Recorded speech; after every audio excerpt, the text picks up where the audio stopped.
في القلب مشاعر أخفيها قد أشرقت الشمس عليها عن خطط لم أعبأ فيها ستكون بأيامي فرقا. Assalamualaikum warahmatullahi wabarakatuh. Perkenalkan, nama saya Abdul Yaumil Akhir Akub, mahasiswa jurusan Pendidikan Bahasa Arab semester 1 IAIN Sultan Amai Gorontalo. Pada kesempatan kali ini, saya akan memaparkan hasil bacaan saya dari sebuah artikel yang berjudul Logika dan Berpikir Ilmiah, yang dimana artikel tersebut ditulis oleh Kurniawati Buton, seorang mahasiswi Prodi Pendidikan Guru Sekolah Dasar Fakultas Keguruan dan Ilmu Pendidikan Universitas Megareski Makassar tahun 2020. Logika dan berpikir ilmiah. Apa pengertian logika? Apa macam-macam logika? Dan apa pengertian dari berpikir ilmiah? 1. Pengertian logika. Logika berasal dari kata Yunani kuno logos, yang berarti hasil pertimbangan akal pikiran yang diutarakan lewat kata dan dinyatakan dalam bahasa. Nama logika untuk pertama kali muncul pada filsuf Cicero, yakni pada abad ke-1 sebelum Masehi, tetapi dalam arti seni berdebat.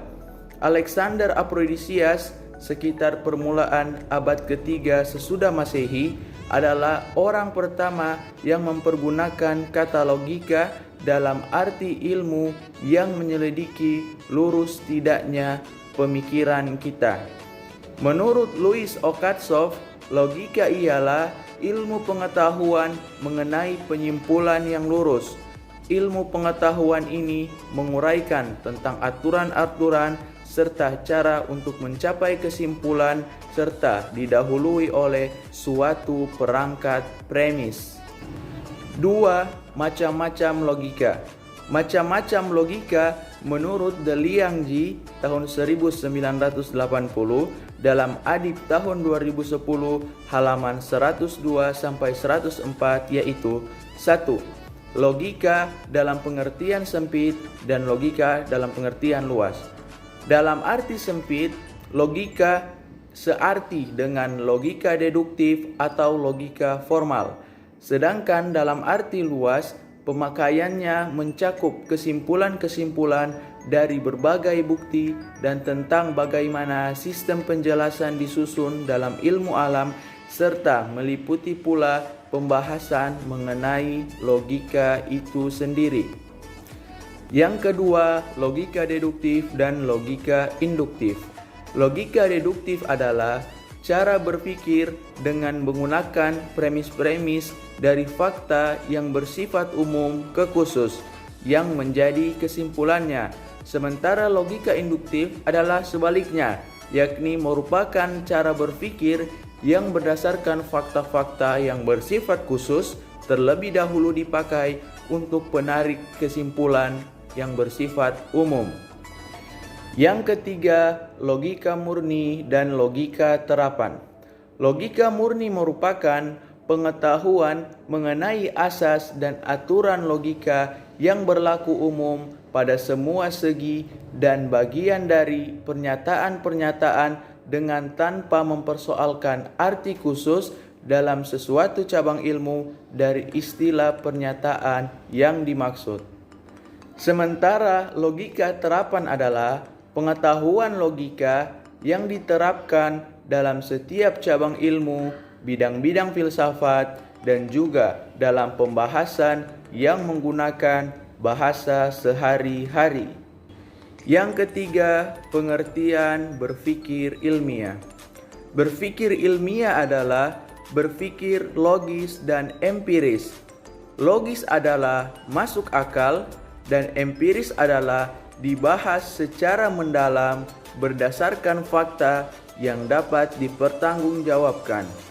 Menurut Sujono Sumargono tahun 1983, metode ilmiah secara garis besar ada dua macam, yaitu metode analitiko-sintesa dan metode non-deduksi. Metode analitiko-sintesa merupakan gabungan dari metode analisis dan metode sintesis. Apa itu metode analisis? Metode analisis yaitu cara penanganan terhadap suatu objek ilmiah tertentu dengan jalan memilah-milahkan pengertian yang satu dengan pengertian yang lainnya. Yang kedua, metode sintesis.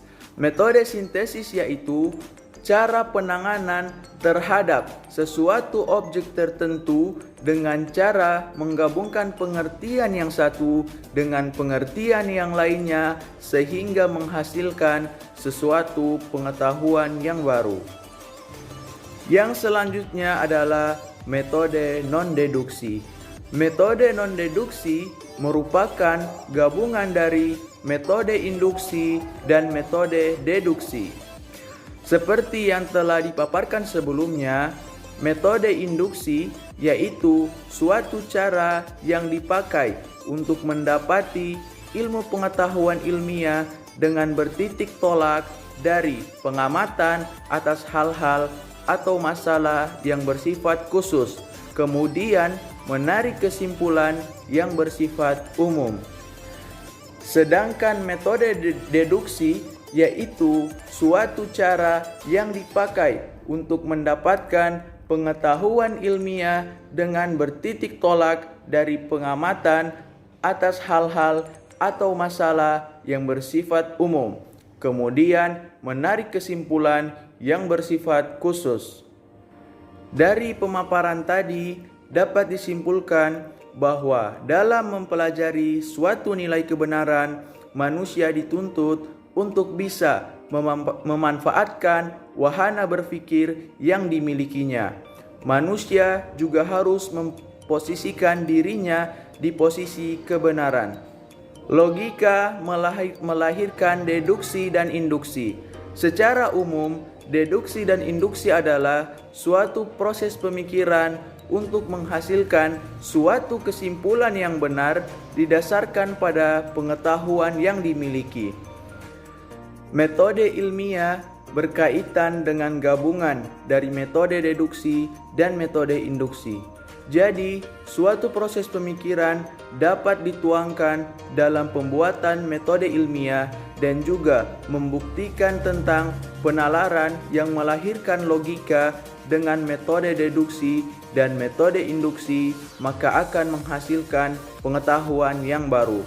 Dengan metode ilmiah, pengetahuan akan dianggap sah adanya. Demikianlah pemaparan dari saya. Semoga dapat menambah wawasan. Mohon maaf bila terdapat kesalahan dalam penuturan kata. Saya Abdul Yaumil Akhir Akub, mahasiswa jurusan Pendidikan Bahasa Arab semester 1 IAIN Sultan Amai Gorontalo, mengucapkan banyak terima kasih. Wassalamualaikum warahmatullahi wabarakatuh.